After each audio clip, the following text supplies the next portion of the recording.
नागपुरात high voltage drama. भाजपचे बंडखोर किसन गावंडेंना लोकांनी घरात बंद केलं। उमेदवारी अर्ज मागे घेऊ नये अशी स्थानिकांची मागणी।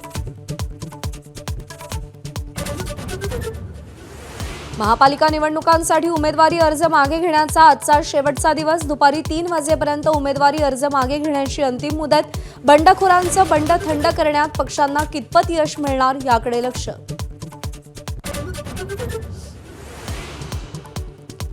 महापालिका निवडणुकांच्या पार्श्वभूमीवर राज्यात प्रचार सभांचा जोर वाढणार। प्रमुख पक्षांनी प्रचाराची रणनीती आखली। स्टार प्रचारकांची यादी जाहीर, तर राज्यभरात अनेक मोठ्या नेत्यांच्या प्रचार सभा मेळाव्यांचं नियोजन। वचननामा प्रकाशनासाठी 4 जानेवारीला राज ठाकरे सेना भवनात येणार। संजय राऊतांची माहिती, तर विधानसभा अध्यक्षांनी उमेदवारांना धमकावल्याचा राऊतांचा आरोप। ठाकरे सेनेच्या आणि मनसेच्या उमेदवारांना आज मार्गदर्शन। आदित्य अमित ठाकरे दुपारी 2 वाजता शिवसेना भवनात कानमंत्र देणार।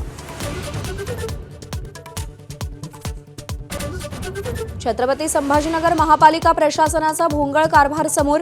मयत झालेल्या शिक्षकांवर पालिकेनं निवडणुकीचं काम सोपवलं। प्रशिक्षणासाठी गैरहजर राहिल्यानं कारवाई का होऊ नये अशी विचारणाही केली।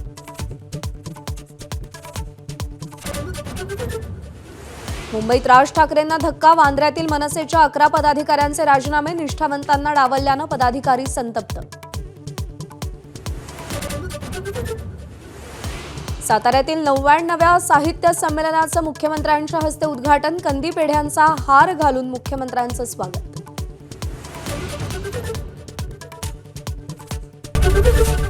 एबीपी माझा, उघडा डोळे बघा नीट।